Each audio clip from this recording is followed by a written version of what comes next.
Hey guys, what's up? Joel here. Coming to you Sunday night, day after I finished 22nd place at Arizona Regionals December 7th. The invite cut was 24, and I finished 6-2 with Watts. So it was 8 rounds.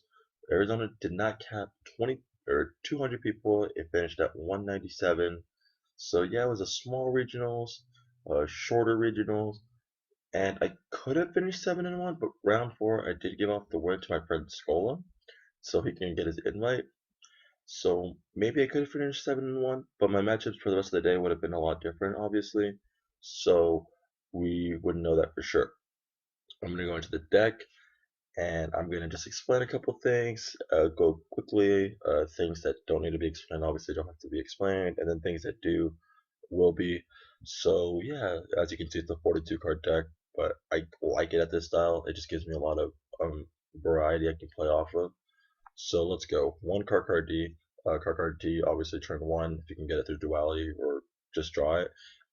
Lets you set up all your plays. Lets you get your Honest, Dragodias, and your Maxis. So like you want to get your hand traps kick quicker. Thunder Seahorse because we're at one because I need to just get Cobras. Honestly, I just need to open up with a Cobra in my hand, and then Cobras at three will let me draw out the rest of the engine and let me just continue plussing cards into my hand. Want draft at three because it just shuts down my opponent's field and I can do whatever I want my face to. Watt Pheasant enables me to pass by Exceeds and let other monsters that can attack directly go through, like Trigodias and Thunder Kings. Thunder King at one, obviously you summon it, you set a bunch of back row. It's just problematic for opponent to get over. Triple Thunder, not Thunder Seahorse. Watt Dragonflies because it prevents OTKs. You poke with it, and they can't do anything about it because if they destroy it, you just get to special summon any one of these. And then you float with it with like Giraffe, and then you call the Haunted it back. You hit Dragonfly, you Suicide, drop Trag, get Cobra, run over with Cobra, get a card in your hand, and then Trag becomes big. So like you just do stuff like that. Honest, obviously they're all light. Tragodia, like I just said, that was one play I could do. I was expecting a lot of level 4 matchups, and I kind of face a lot of level 4 matchups. I mean, I want to get Maldoches and Worms and stuff like that, but I primarily use Trag as just an OTK floater to prevent OTKs, to push big, and to steal a lot of cards. Now the problem is I only have 2 levels to really steal off. I mean, if I drop the other Trag, it's that one too. Um, twos and fours. So that's why I was expecting a lot of level 4 matchups. So I could like watch draft and then either run over with Trag if I could, or like leave in defense mode and then main phase two like um drop a card and take it because they can't do anything because giraffe attacked. So like you just I was trying to just like make sure my opponent didn't have anything on their field or just prevent the OTKs. Double Maxi with Tragodia is broken. Obviously, just draw a bunch of cards, just drop Trag and it's big. And then Maxi just lets you, because like Maxi is honestly the only card in the deck that's against dragons. As you can see, the main deck itself isn't really a good like um matchup for dragons unless you play it well or you make a misplay. Double Pod Duality, three is too much for me because I either duality into another one or I open up multiple and I just get set back a turn.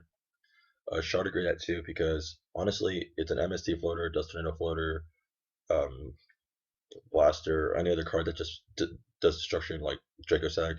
But if it stays on the field and they don't get rid of it, then you obviously are going to drop like +1, and you're just going to plus off like back row, and that's just going to piss them off.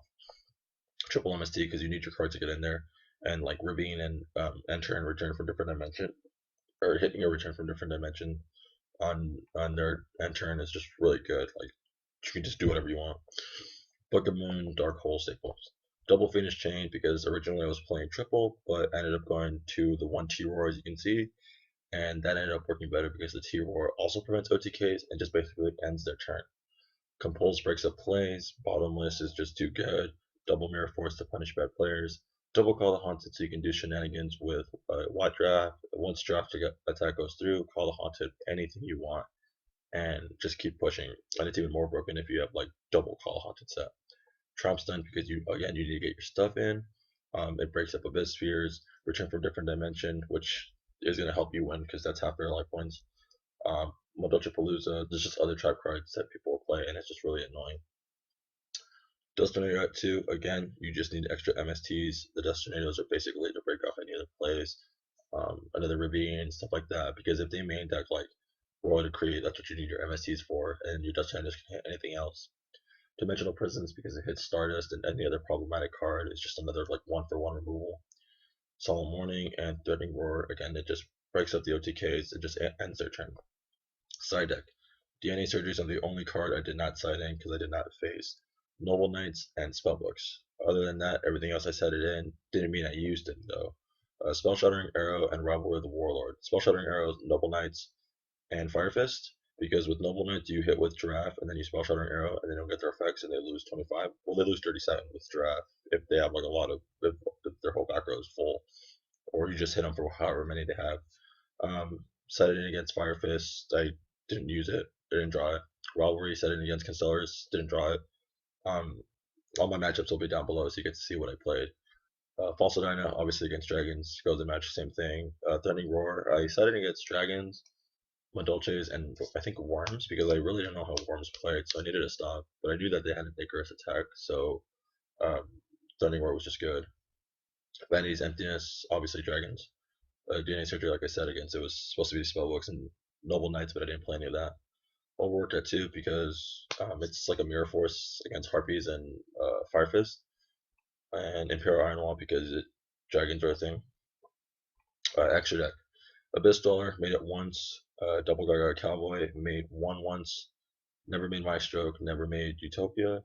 I made Diamond Dire Wolf, actually, like, round 1 was the only time I ever made it. Game 2, because my opponent made Decree. I was able to float a play over with Dragonfly to get my Giraffe on the field. I had a Cobra in hand, Giraffe attack, Cobra attack, search. Main phase 2, hit the Decree with Diamond Dire Wolf, and then set a bunch of back row, and then he had a late game Sombre, and I had a warning, and then he scooped it up after that, and like I just needed to. Blackship Corn, Blackship Corn and Starlight are the 2 extra deck cards I basically made the most out of the whole deck because there's a 3000, it's a 32 hit combo with it. You hit Giraffe, Cobra, Surge, main phase 2, Black Ship of Corn, and get rid of a problematic monster in the field, and like no effects. Like against Maldoche is really good. You just start sending crap off. Uh, Photon never made it. Degusto never made it. I want to say I never did. I feel like I did. Maybe when I was test playing. Starlight at 2 because you want to draw. It skill drains an opponent's monsters and it's an honest target. Omega, it's a lance. It's big and it lets me float into the M7, which lets me float into the Gaia Charger. I did make this once. I'd never made this because I never had the opportunity to. I wanted to make it against Worms, but honestly, with them maining like bottomless and big cards, I basically let this engine win me the match. Actually, Maxi won me my match against Worms because I summoned this, and like his field was empty, so I was like pushing for 17 each time. So yeah, that's the deck. I hope you guys really enjoyed it because honestly, I really did. Again, yeah, the regionals didn't cap 200 people, and 8 rounds, short regionals, and whatever. Maybe I could have gone 7-1 if I didn't give off the win, but who knows? Again, I probably would have lost all 4 rounds after that. We don't know. This deck honestly just has a really good matchup against like anything that's rogue. I do want to say I did not face Harpies, and I did not face Bujins or Noble Knights, but I will have the decks that I did face down below. Hopefully you can see how this goes against those kind of matchups, and you can see like, oh, maybe there is something else to it. I wanted to finish better because going into the last round, I was table 8.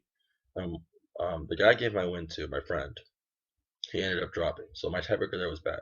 The other guy I lost to was X and 1 going into the last round. He lost 2, so that dropped me from anywhere from like 9th to 15th place, because those were all X2s as well, to 22nd place, which makes it seem like I squeaked in with this deck, which I kind of didn't want to do. I wanted to finish a little higher.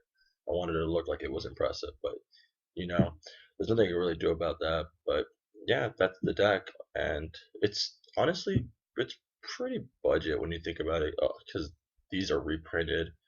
This is maybe the most expensive card in the deck. This is like a rare. Um, it's honestly you like the extra deck's not even that much expensive. Like the Gaia Charger or the Gaia Dragon's probably the most expensive thing. But oh my god, I timed out. Broken. I will see you guys later.